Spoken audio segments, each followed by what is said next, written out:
Okay, welcome everyone to the Digital.Health Studio series, where we illuminate key trends and breakthroughs, key drivers at the intersection of health and technology. I'm Risa Vatanka, the co-founder and CEO of Digital.Health, and I'm joined by my co-host, the brilliant Dr. Daniel Kraft, the founder and chair of Digital.Health and the founder and chair of NextMed Health. The team at Digital.Health is on a mission to accelerate adoption of digital health technologies to usher in a new era of health. Our studio series is where we create space for innovators and clinicians, people with lived experience, to share technologies that they've developed, that they've adopted, to provide a model for others to emulate, to really inspire and accelerate broad adoption of digital health and AI solutions. So we have a really exciting program for you today with a stellar lineup of experts. The format will be that we'll start with our What's New, What's Next at the intersection of health and tech segment. And then we will have our special guest segment where we hear from an industry leader sharing trends and insights that are advancing digital health. And then we'll deep dive into our panel discussion. And today's topic is digital diagnostics with a spotlight on skin health, all in honor of May being Skin Cancer Awareness Month.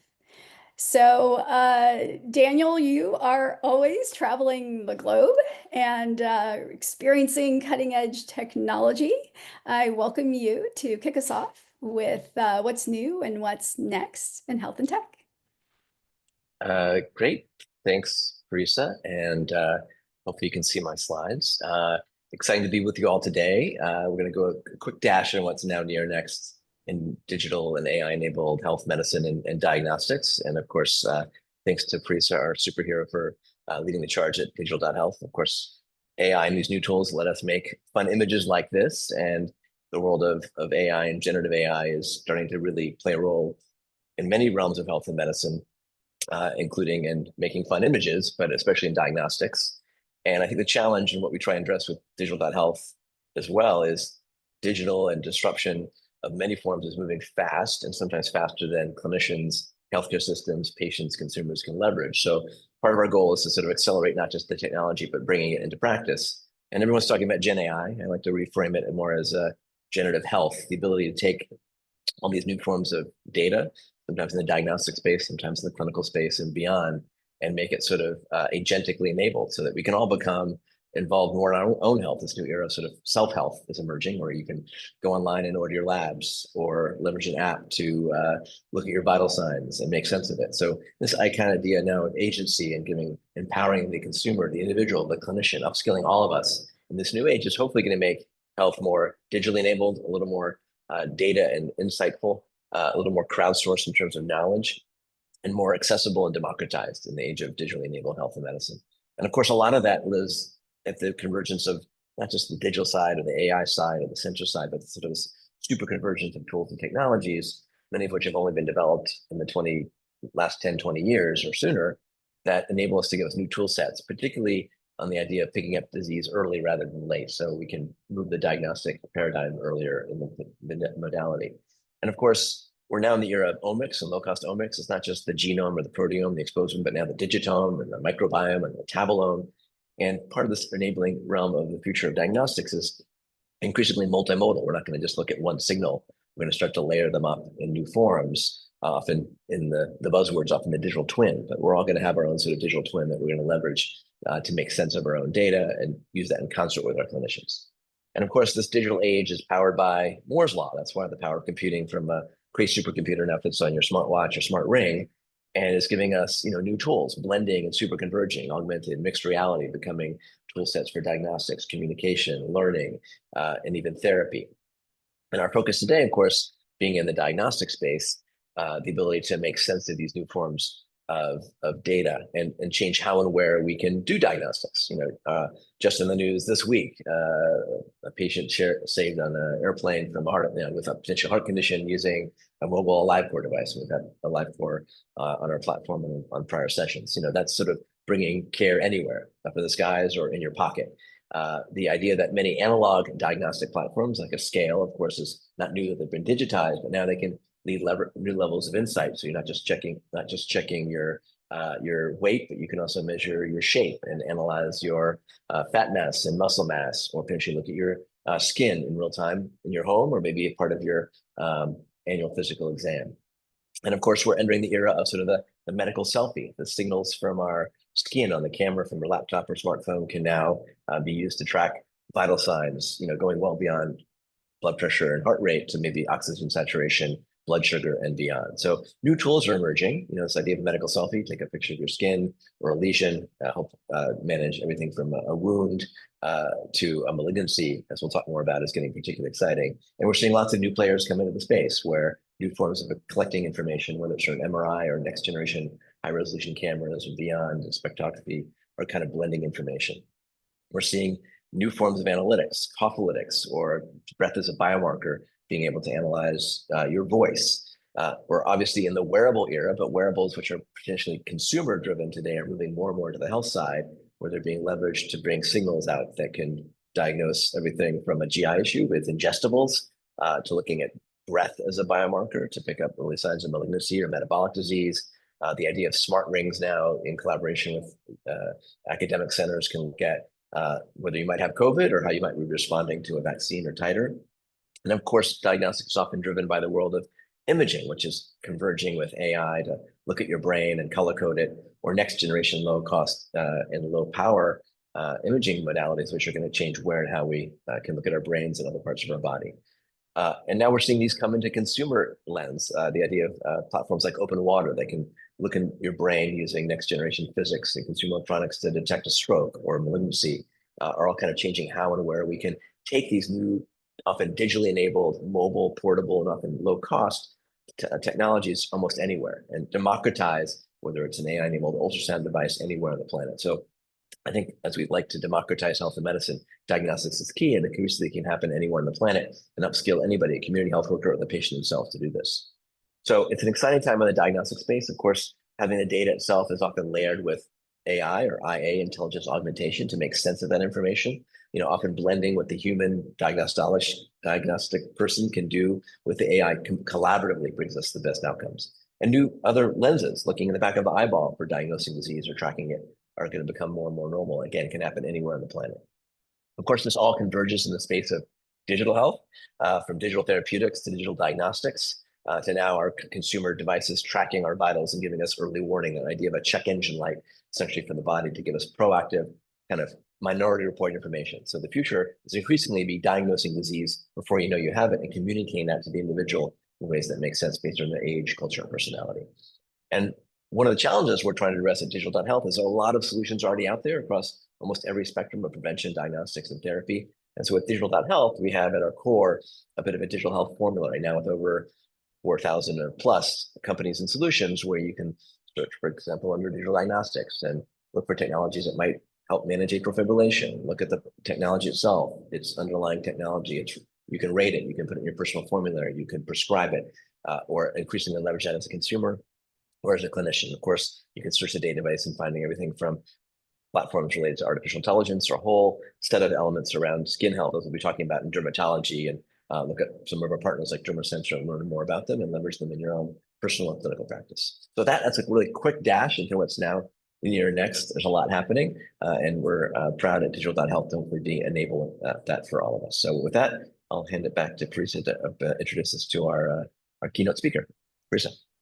All right, thank you, Dr. Daniel Kraft. Always inspiring. All right, I'm excited to introduce our guest speaker today, an OG in digital health and digital therapeutics, the one and only Andy Molnar. He's the former CEO of the Digital Therapeutics Alliance, and now he's the Senior Vice President of Industry Affairs at the American Telemedicine Association, ATA, and the head of digital health for ATA Action. Really excited for Andy to share and really illuminate this emerging area of PADRs. Take it away, Andy. Risa, Dr. Kraft, thank you so much for having me. That was such an incredible 5-minute overview of the of innovation in healthcare. Dr. Kraft, I also travel the globe and learn about different innovations. I think you've summed up my last 18 months of travel and learning in 5 minutes, and that was really impressive. The only thing I feel like I saw in Shanghai was a virtual operating room where you can get like the best cardiologist from anybody anywhere in the world and actually do the operations from anywhere in the world, and the person is sitting in this room with no doctors in it, basically. Other than that, I feel like you covered almost everything. So as we look at this convergence of healthcare, and different ways that we're interacting and owning our own healthcare, I'm going to drill down on one, which is how we're looking to combine drugs with software. Now, it's just as complex as everything that Dr. Kraft brought up, but this is really one of those areas that I think is truly going to make a difference in how we receive healthcare moving forward. So there was a new draft regulatory guidance to pair software with prescription drugs. We expected it to be finalized this year, but with the new administration, they're not finalizing any new guidances. That's okay, because this exists under current policy frameworks within the FDA. There's no reason why PADRs can't happen today. It was just the guidance was here to help. So PADRs, pronounced like PDUFA, comes from the FDA. It does sound kind of ridiculous, but then you start saying it multiple times and it's actually kind of enjoyable. Stands for prescription drug use related software. And as I present, I'm sure your brains will start to drift into the clouds of different ways that you could utilize this type of combination. Now, so everybody can understand why this is unique and why pharma is interested in this and why this can have such a serious impact on patients, we actually have to talk about what it's not, which I hate to do, but it kind of helps bring it to light. So we're used to hearing about these unbranded or branded companion apps. So you get diagnosed with COPD, you get a prescription for a nebulized drug, you get an app. That app helps you understand what COPD is. It kind of helps you understand how to use the nebulizer. It's not making any clinical claims. It's not, oftentimes they're not used very often. But, it is that added value for patients. Okay, so people have been doing these for, I don't know, 15 plus years at this point. On the very other side, we have combination products. And this is where like the terminology really gets confusing, because a true combination product means that these two products need to be prescribed together. So think of an EpiPen, right? If you're prescribed an EpiPen, you don't get the pen by itself. You don't get the adrenaline by itself. You get them both together. That is a combination product. Combination products come in all forms, but they must be prescribed together. They could be co-packaged. They could be packaged separately. There's all sorts of scenarios, but they have to be prescribed at the same time. So why is PADRs different than that? Okay, what we can do now is make clinical claims with using software as a medical device that actually supplements the label of the drug. So I'll give you an example. GLP-1s. Everybody loves weight loss drugs, right? GLP-1s, you lose weight. You also can lose muscle mass. Now, this is a serious problem for the elderly, generally not as serious of a problem for the younger population. So if you're an elderly individual, you're on a GLP-1, you may need an app that helps you with your muscle loss so that if you get sick, you don't get really, really sick. And so that app needs to be optional. And it's that optional piece that makes this unique and special. Because, for a lot of different reasons, as we move all these things forward, we have to avoid risk. We have to ensure that patients will still take the drug. We're still in a place where some of these technologies, if people are prescribed like a virtual reality headset, it still doesn't feel normal to the patient population. And so we need to ensure that people can still take the drug and are not turned off by a potential digital product that goes along with it. So it kind of reduces that risk, but it also ensures that you can build these PDURS type products and give them to the correct patient population where it's necessary. So let's look at a couple of different examples of PDURS. And by the time you hear the word PDURS 100 times, you'll be like, yeah, it's normal, it's a PDURS. And now I hear and see it all the time. Every global pharma company I'm talking to brings up PDURS, whether they're in Europe, whether they're in Asia Pacific.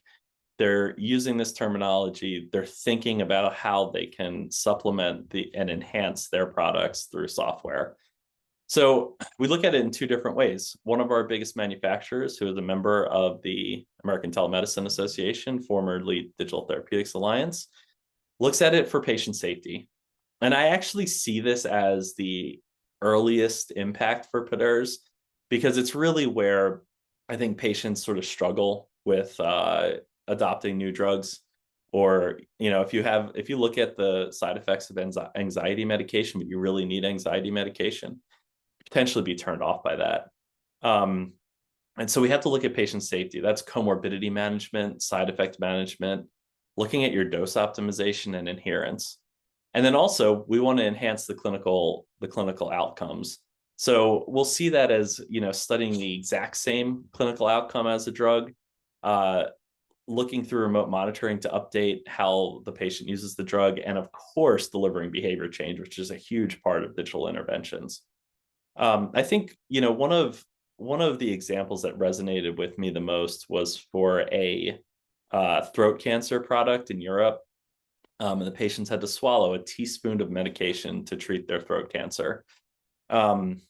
Patients with throat cancer have a lot of trouble swallowing, to the point where some of these patients said, I can't take that drug. Okay. And unfortunately, a lot of patients with throat cancer have suicidal thoughts and do end up committing suicide. And so this pharmaceutical manufacturer came to me and said, we need to develop a PDURS. We need to start looking at how we get in front of the mental health associated with throat cancer. We know these patients are going to face that, and we do not want them to end up with suicidal thoughts or in the very unfortunate circumstance of committing suicide. That is how powerful this can be. And on the flip side, it can be really basic, like I'm getting on new blood pressure medication and we need to titrate it, and I'm going back every 6 months to my doctor and I'm off every 6 months. We can titrate, we can do that dose optimization much quicker. But as you increase those medications, you may feel dizzy. Do you need to go into the doctor, or is that just normal? It's everything from these very, very important mental health issues that are associated with different therapeutic areas, down to sort of the basics of healthcare that we just really haven't done very well up until this point. And so with that, we're going to be talking about dermatology today, and diagnostics. And when we look at these things, we look at remote monitoring, we can also think about some of the ways that this would apply to areas like psoriasis, which can be triggered by anxiety, which can have pretty intense treatment with drugs. Patients need to understand all of those mental health scenarios that come along with issues with psoriasis, everything that comes along with cancer treatment. Depression and anxiety with cancer is across the board. Nobody wants to hear that they have cancer. And so you can see now, this is like one of those pieces that Dr. Kraft was talking about that I think really starts to bring everything together. It also kind of, I hope probably helps explain why the Digital Therapeutics Alliance was acquired by the American Telemedicine Association, right? A lot of digital therapeutics are now virtual care products. A lot of virtual care and telehealth companies are incorporating additional tools into their products. We're really seeing all of these converge in ways that are going to be so much better for the patient in the long term. And the other nice thing about PDERS is, from a reimbursement perspective, doctors want to prescribe drugs.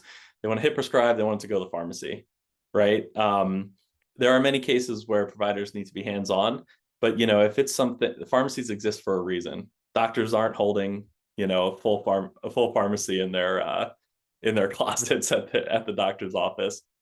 This can be managed just like you manage a drug. Reimbursement along with the drug, formulary management, real-time benefits verification at your pharmacy, so a patient knows what their copay is going to be, as opposed to some of the difficult issues we face with medical benefits. Okay.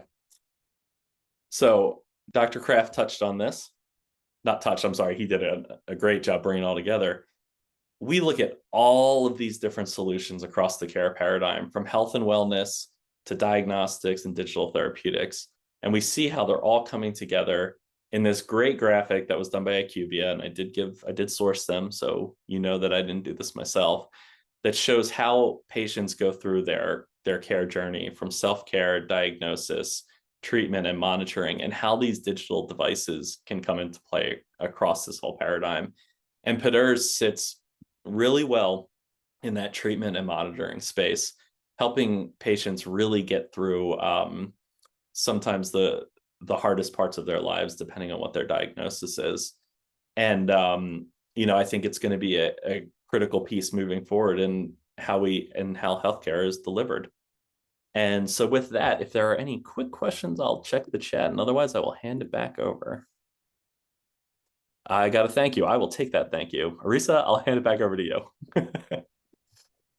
Excellent. Amazing. Thank you so much, Andy. I must say, as a pharmacist, I'm really excited about the potential with PDERS to really help with medication use safety, guiding individuals in self-management of their health. I think it's really going to be transformational. So great to see advances in that space. All right. So now we are ready to deep dive into our panel discussion on digital diagnostics with a spotlight on skin health. We're going to be exploring how these new technologies are really helping us with detection and clinical decision making when it comes to assessing and really getting increasing access and for really timely care in skin health and skin cancer detection. So Dr. Daniel Kraft is going to be our expert moderator, and I'd like to welcome on stage our esteemed panelists, Dr. Rebecca Hartman and Cody Simmons, Dr. Ainsley McLean, and Andy Molnar can return to join this discussion. And I will join at the end. We really encourage you, our participants, to put questions and comments in the chat, and we will be sure to leave time at the end for a rich discussion and Q&A. Thank you so much. Take it away. Great. Thanks, Teresa. Hi, everybody, again. So we're going to hopefully have a robust discussion and a little panel now, and hopefully you'll join in virtually in the chat, and we'll try and answer your questions. And I'm going to first ask each of our esteemed panelists to introduce himself and share a bit of a current success story of how they've seen digital diagnostics, the convergence of these technologies, play a role. And then we'll dive into some of the challenges and the opportunities.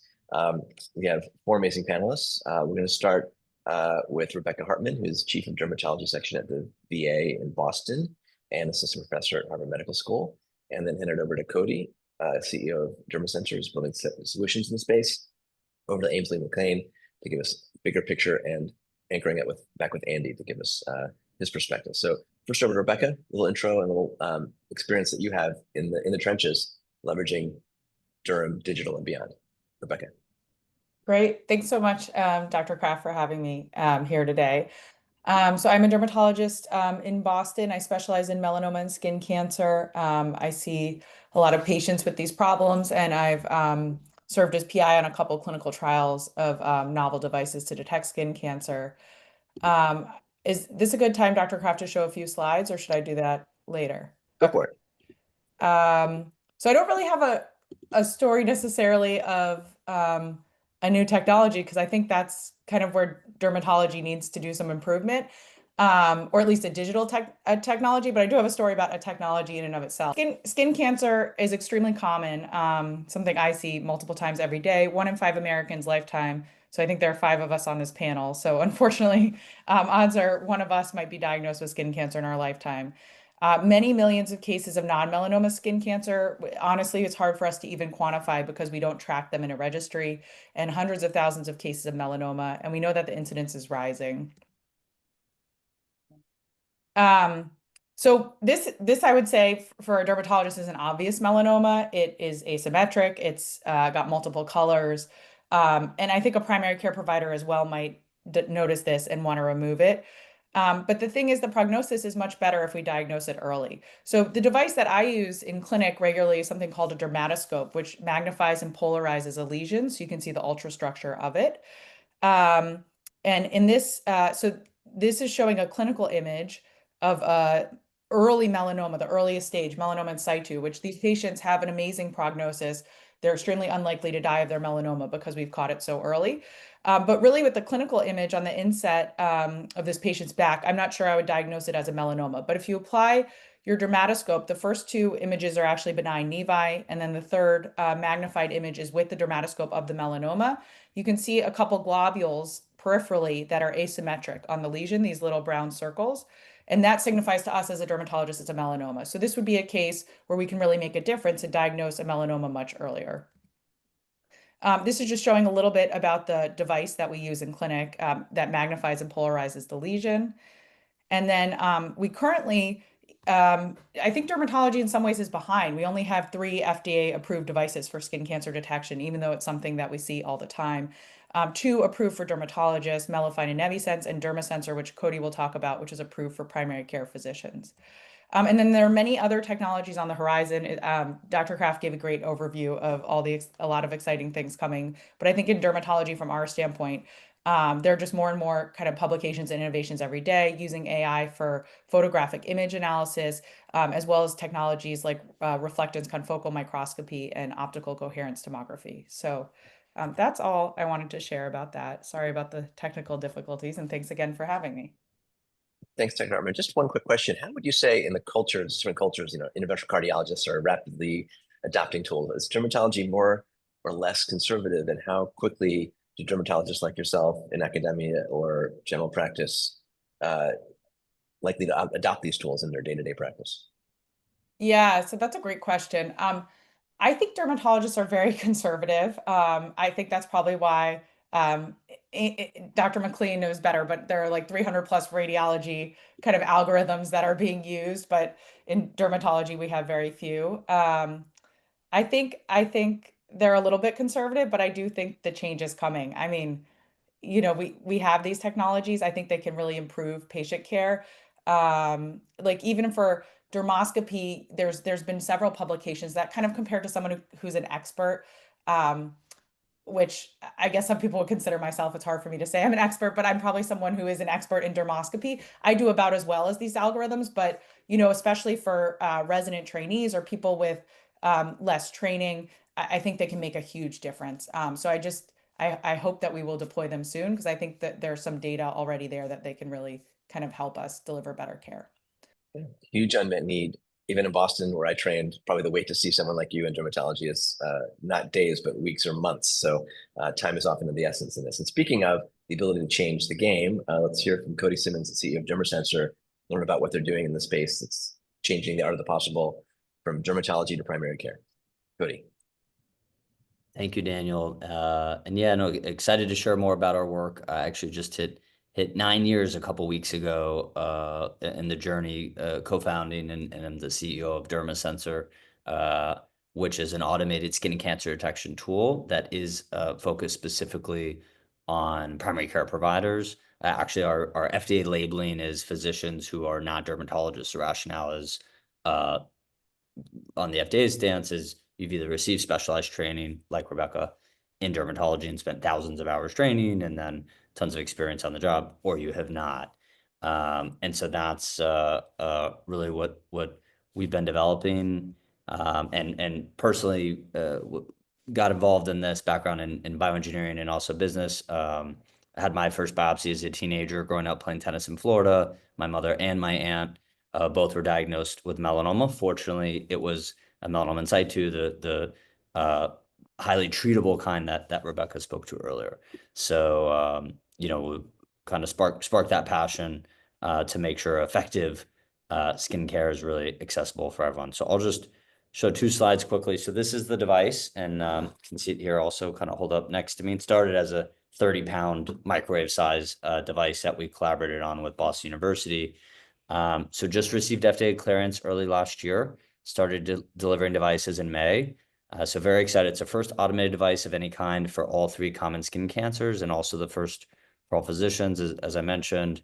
And from when you pick the device up to when you get a result, the entire process, data acquisition, processing, providing the result is under 30 seconds.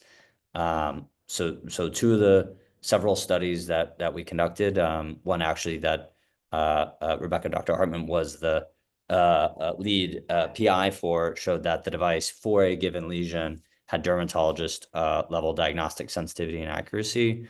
And it's exciting to actually be getting this, especially after such a long 8-year, $30 million road, to finally be getting this in the hands of clinicians. So we're signing one new account a day, most private practices, obviously, but also have a few health system customers.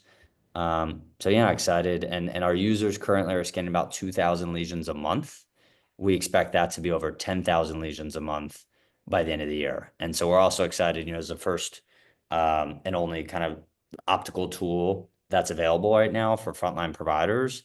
Our AI training data set's only based on 2,000 lesions, and our users are already scanning that many a month.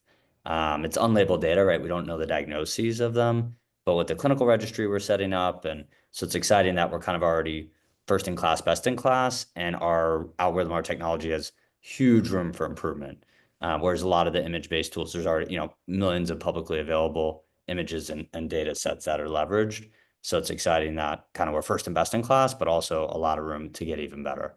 So excited about that. And just a real quick on the technology, we don't take images of the surface. It can be challenging if you're an expert, like Dr. Hartman was describing, and analyzing these. Certainly that can be very powerful and effective. Capturing standardized images using the same kind of camera, can be challenging to do. We're taking non-invasive tissue samples. So it's actually pulsing hundreds of different wavelengths of light into the lesion, measuring the reflectance at hundreds of different wavelengths. So the same things that a pathologist would look at under a microscope, like nucleus size, presence of condensed chromatin, melanocyte density, that reflects light, those reflect light differently to their eyeball under a microscope. That's how they make diagnoses, also reflect light differently to the spectrometer. So I think clinicians, both dermatologists and primary care doctors, get very excited that, for the first time, there's objective information that can help frontline providers better detect cancer, triage suspicious lesions, and it's assessing data that cannot be visually seen with the naked eye or with some of these visualization tools. And also our studies in the optics literature show it's not impacted by skin of color, which has been a big challenge for the medical community because lesions visually look different at the surface level and under dermatoscope, but our technology kind of background melanin content is controlled for. So yeah, I'll end it there. So that's what me and DermaSensor have been working on for quite some time. Perfect. Two quick questions. What Sure. percentage of folks are diagnosed late that could now be picked up using your type of technology? I mean, how many folks, miss the primary care visit, only present late stage? And so what kind of meta impact might this make, let's say, in the US market? I'll maybe kick that to you, Rebecca, to confirm. I know there's about 10,000 melanoma deaths a year, and estimates range from 5 to 15,000 for non-melanoma skin cancer deaths. And there's about 200,000 melanomas diagnosed a year. Rebecca, any thoughts on that? Stage 3, stage 4?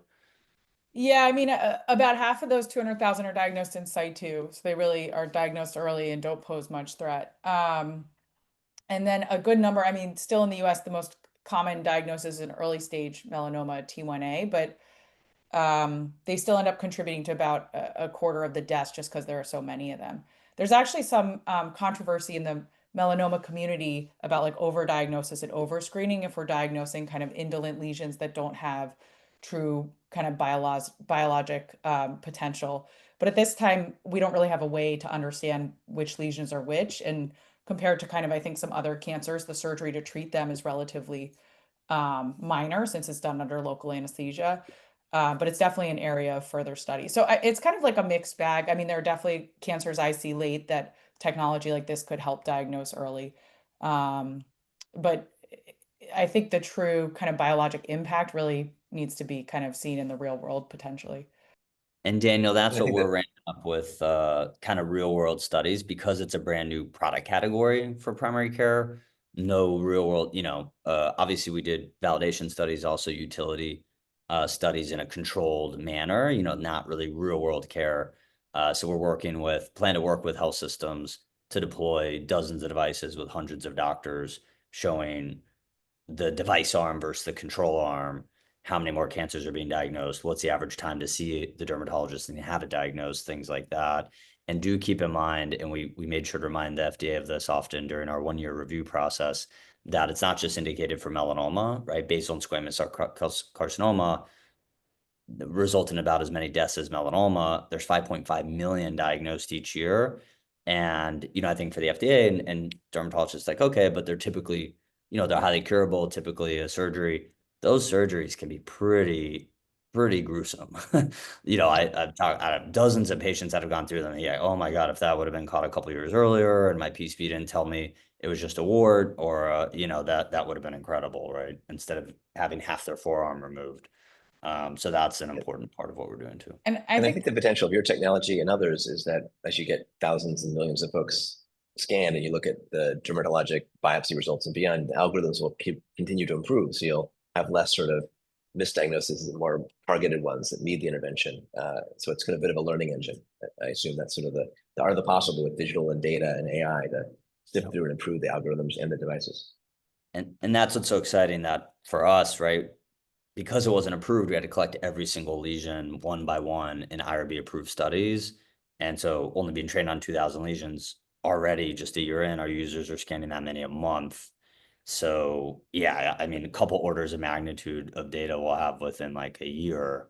And so, yeah, very exciting. And especially combining, we've done some proof of concept work because in the study Rebecca led and others also collect those images, clinical images, dermoscopic images, and we can see that algorithms applied to surface level data and our spectral data outperform either one alone, which is really interesting, right? So if you can ultimately get this kind of multimodal data sets, then you could, we think go from outperforming PCPs comparable to derms to, like Rebecca mentioned, arguably there's already some that could match her level. And then, combine a couple data sources, can you even exceed that and really streamline and automate a lot of things? Perfect. Right. We're not going to replace primary care docs or dermatologists, but the old quote is where those using AI and these sorts of technologies will replace those who are not using them. On that theme, let's hand it over to Dr. Ainsley McLean, who's the founding partner of Ainsley Advocacy Advisory Group, and she's got a big picture perspective and maybe some examples of some success stories. Ainsley. Thanks so much, Daniel. So Cody and Rebecca, just great discussion. I loved it. So yes, as Daniel mentioned, I'm CEO and founding partner at Ainsley Advisory Group, and I'm the former Chief AI Officer and Chief Medical Information Officer for Kaiser Permanente's Washington, D.C. region. And I currently work with growth stage startups, really helping them to scale and grow and clinically deploy. And one of my areas of sort of focus is just how do we deploy AI sort of across a system. And I'm on the clinical advisory board for DermaSensor. And one of the ways I think about the technology, even though I'm not a dermatologist, is putting on my radiologist hat. And when we diagnose breast cancer on screening mammograms and we're looking for findings, we're actually very standardized in terms of how we're recommending follow-up. And so if we see a mammogram that looks abnormal and then we recommend a follow-up, when we read that follow-up, there's actually only a few different options for the radiologist to choose in terms of our recommendations. And when you're looking at cancers and you're looking across, millions of patients, I think it's really important to take that systematic approach and that standardized approach in terms of how we diagnose. So what I find fascinating about what Cody described is that it's sort of adding this very quantitative metric and a standardized way of looking at something, which has previously been, as Rebecca described, very subjective, albeit expert level, right? Subjective. So you have a dermatologist with years of experience sort of looking at that, but then how can we then take a similar level of expertise, bring it, what I love doing, which is bringing technology upstream so we can catch it earlier, we can catch it in the primary care, office, and then try to make that diagnosis. So, but when we do things at a large, scale level like that, Daniel, it's obviously really important that we do it in a very measured and thoughtful way and make sure that the outcomes actually really hold up with what we're setting out to do. So success stories are many and growing. When you look at just imaging and clinical AI deployment, we're seeing really exciting trends sort of in the more generalized interpretation of imaging that's going to be coming in the next year or two. And when I use the word imaging, I mean computer vision for anything. So, dermatology, cardiology, ophthalmology, retinopathy, and obviously, anything with radiology. So because of the technology, we're now kind of really launching into the future in terms of the diagnostic space. And it's important that, the hardware keeps up with that, and that it's lightweight and it's easy to use because doctors have high expectations for that. So I think it's great when we have a product that's super lightweight, can be used by a doctor at the point of the diagnosis or by someone in their office as well. And so just kind of thinking really thoughtfully about how we're deploying things at a large scale. And it's important to have, strong founders with a lot of experience, I think, doing this because healthcare artificial intelligence deployment is not for the faint of heart. I can say that from personal experience. If you, in terms of deployment, right, it's all about incentives. We don't practice evidence-based medicine, we practice reimbursement-based medicine. How do you see, in a Kaiser, it's not fee for service, but other traditional models, you have to get the primary care doc and the dermatologist on board. Any lessons in deploying and scaling solutions, whether it's a DermaSensor or others that can accelerate the adoption of digital tools, whether it's diagnostics or therapeutics? So a few thoughts on that. Absolutely. I can think of just three. So one, you have to be really clear in your messaging.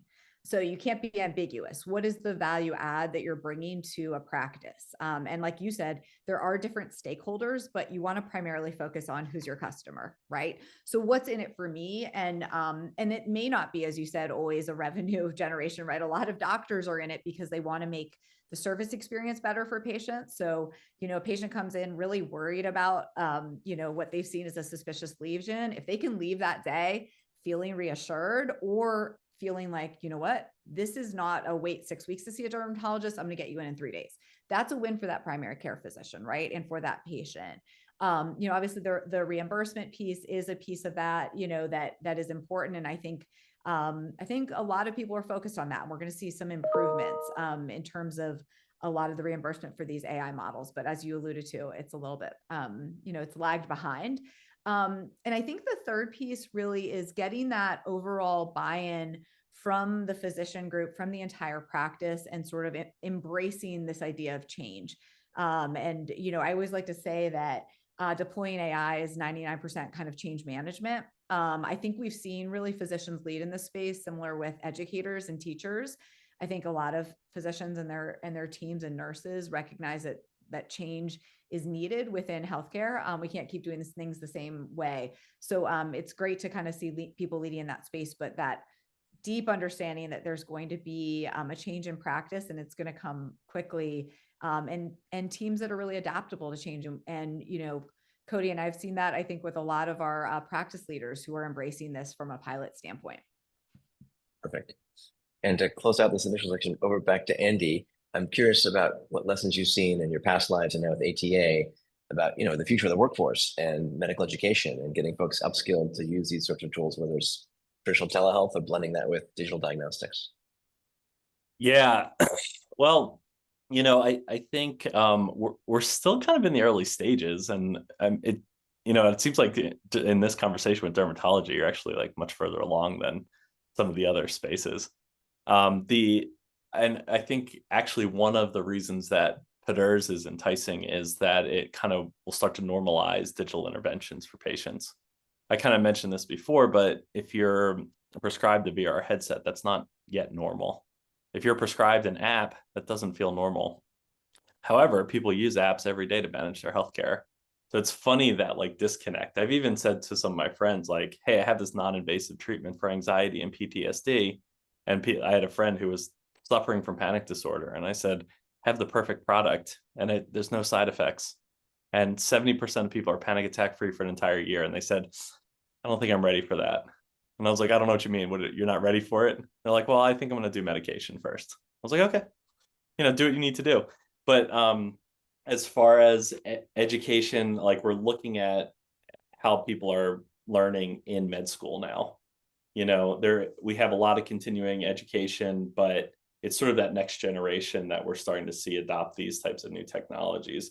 Because in the defense of the providers who are practicing now, there is a lot coming at them really fast. And for every product we talk about here, there's hundreds of others that people are working on in universities. And to get up to speed on all of them is really tough. I don't know. That was sort of a non-answer to your question, but I apologize for that. No, but back to the question of like, the medical student who starts med school in 2025 isn't going to finish med school in 2031, won't finish residency until 2033 at least. So what do they need to learn in terms of digital diagnostics, virtualized care, not good bedside manner, but good website manner, how to leverage a digital therapeutic, how to integrate these things in their workflow. And the world's moving quickly. We're only 2.5 years into the GPT revolution. 5 years from now, or 8 is a whole multiple generations. So I think for all of us, as we're thinking about any realm of the digitalization of healthcare, how do you integrate that with the current workforce and upskill them? And then the next generation could look quite different. And maybe, as Parisa always likes to advocate, the pharmacist should be more in the loop, whether it's prescribing an app to manage your blood pressure, or maybe a lot of the advocacy, whether it's doing vaccines or maybe leveraging a dermocentric type product in the pharmacy without even needing a primary care doc in the mix, might be part of this realm. So it's kind of for part 2, and feel free to ping pong around. What are some of those challenges? Sometimes they're cultural in terms of different clinical fields. Sometimes they're regulatory. Sometimes they're reimbursement. Maybe I'll go back to Rebecca. You're at the Brigham and Harvard and the VA. What are kind of current barriers that you see, and how might we address them? Yeah, that's a great question. I'm sure different stakeholders will have different perspectives. I think for me, working kind of in an academic and government medical center, there's a lot of bureaucracy to kind of bring new technology in. I have a mix of things that I do, like research and teaching and patient care, but a lot of dermatologists are doing patient care, and they may own a business. And I think, you talked about reimbursement, but I think that's a big thing for doctors is obviously above all else, we want to help patients, but it is important, I think, in their workflow to think about how, this will affect kind of their reimbursement. I think they want to get reimbursed for things that they're doing. So they want to make sure if they're doing extra things, there will be some reimbursement for it. But I think the true North Star, right, is to do the best for the patient. So I'm optimistic that as more data comes out, that these technologies can help us. As you said, if doctors with AI are doing better than doctors without, I think there will be a push to kind of move that way. And as you mentioned, it's all about workflow, having the easy button, whether you're a consumer or a clinician health system, to integrate these tools without sometimes the red tape. Cody, what have you learned from working with, let's say, primary care docs? That's been a challenge and a lesson on an implementation. Yeah, I'll definitely echo the importance of reimbursement. About half of physicians that are initially interested just immediately kind of pass when they find out there's not already a Cat 1 code with coverage and payment. How could there be? This product category didn't exist until a year ago. So that's definitely a challenge, but we appreciate the ones, whether maybe they're concierge or value-based or kind of indirect, using unlisted codes, things like that. Primary care, I think what's nice, I think dermatologists really want, it's their specialty by definition. And so kind of understanding the nuances, using their expertise and subjectivity. And I think a couple tools like the ones that Rebecca presented have had challenge getting a lot of adoption in the past because they already are experts or confident what they want to do. What we found, which is great with PCPs, is the large majority of them do not view dermatology conditions is an area they're strong in. And so if they have a tool that's been validated, it's been cleared, there's a dozen studies, great. It gives me an automated likelihood. Our pivotal study, a score of 0 was a 3% chance of cancer. A score of 10 was a 61% chance of being cancerous. So, over 1,000 patients led by Mayo. So having that immediate kind of relative risk output can kind of quickly inform their referral decisions. And that's what they're looking for. I mean, their average consult time is 10 minutes. And we have spoken with some medical leaders at large health systems that have 6-month plus wait times, which is said, like, do PCPs even really need to be the ones doing this? I mean, on average, they just have a couple hours of training in medical school.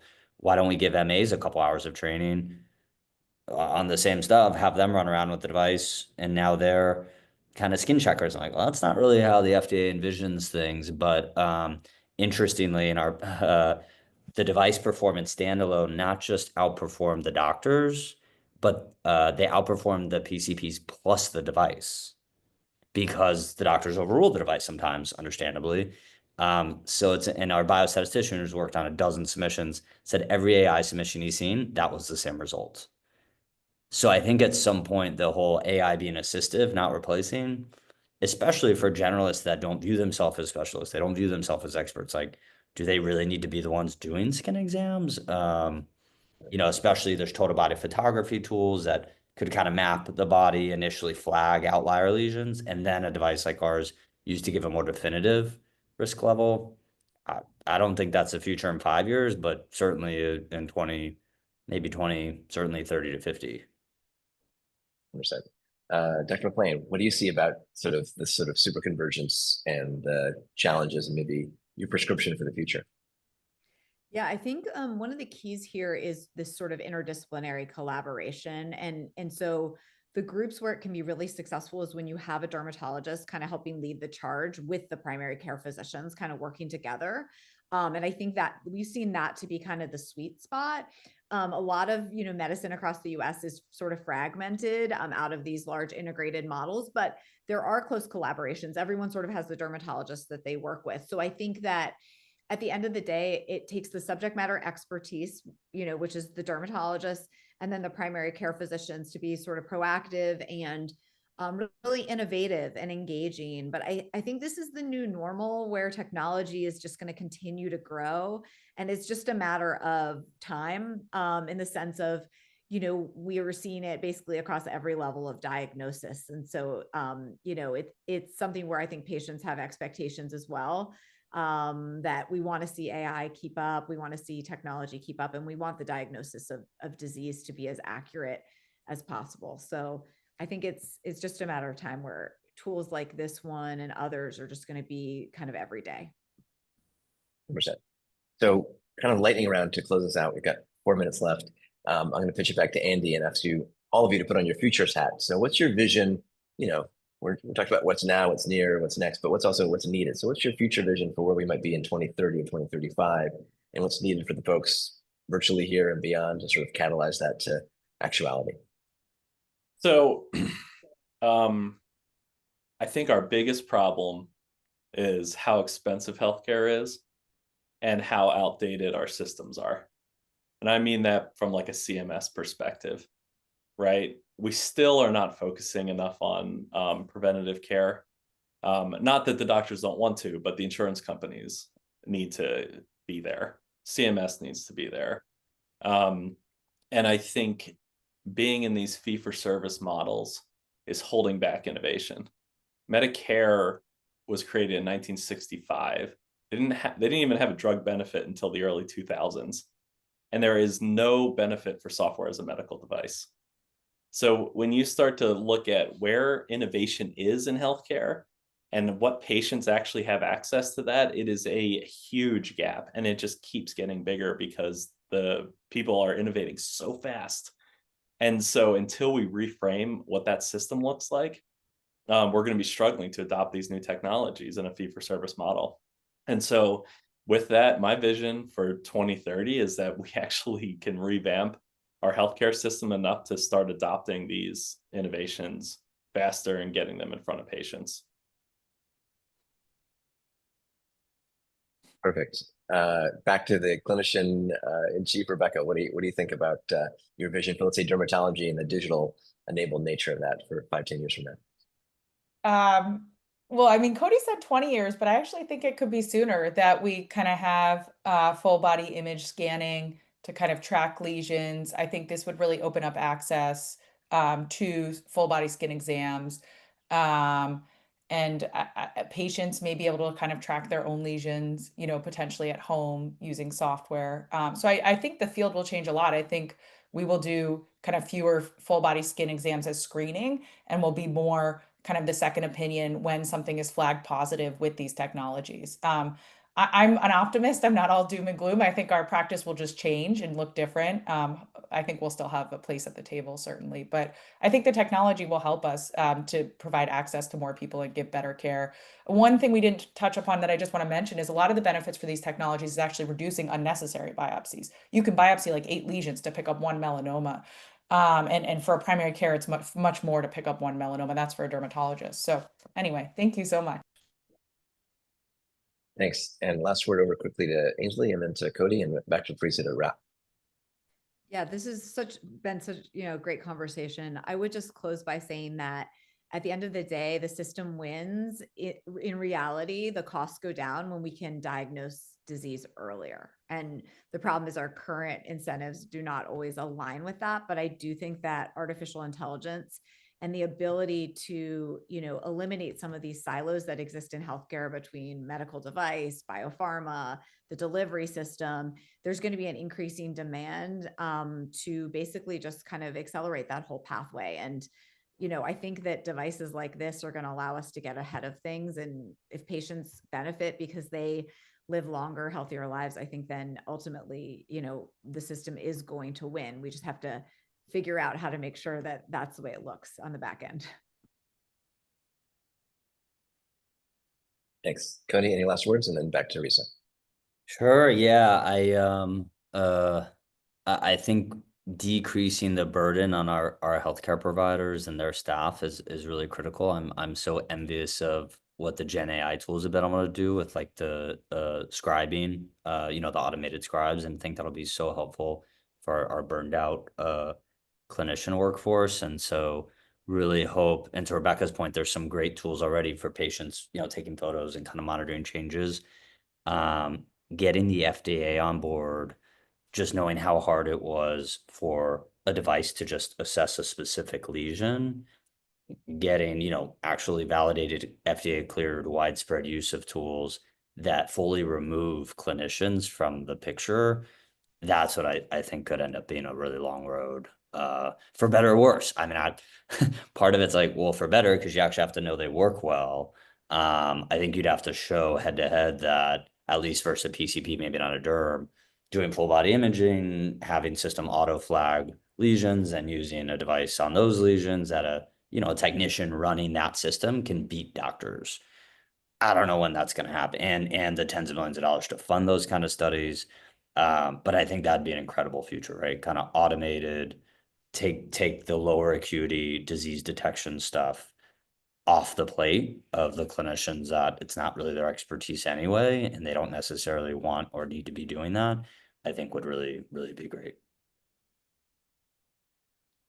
All right. Wow. Big thanks to each of you, Dr. Daniel Kraft, Dr. Rebecca Hartman, Andy Molnar, Cody Simmons, Dr. Ainsley McLean, for a truly engaging, insightful discussion on the rapid advances in digital diagnostics and health and tech. Wow, I mean, truly a new era of health is on the horizon. That's so clear. The technologies are here, and as you guys have pointed out, we do need to put an emphasis on preparing the next generation of clinicians, right? Because it's not just the tech, it's the people and processes. That's how we're going to get, true integration at scale. So thank you for the important work that each of you are doing to get us to that preferred future. And I see that there were quite a few questions in the chat, and you, our esteemed panelists, magically were answering those questions in real time. Thank you for that. If you see any other questions come up, you're welcome to respond to those. And overall, I want to thank our Digital.Health community, those of you who joined us today in this conversation. If you haven't already, we welcome you to sign up on Digital.Health to explore over 4,000 digital health products, solutions, resources, a whole range of content to keep you up to date in this emerging area. And I don't even know why I said emerging. I mean, it's here. The time is now to start integrating these solutions. And follow us on LinkedIn so you know when our next Digital.Health Studio series is, and you can join us as we learn, share, care together. Thank you so much.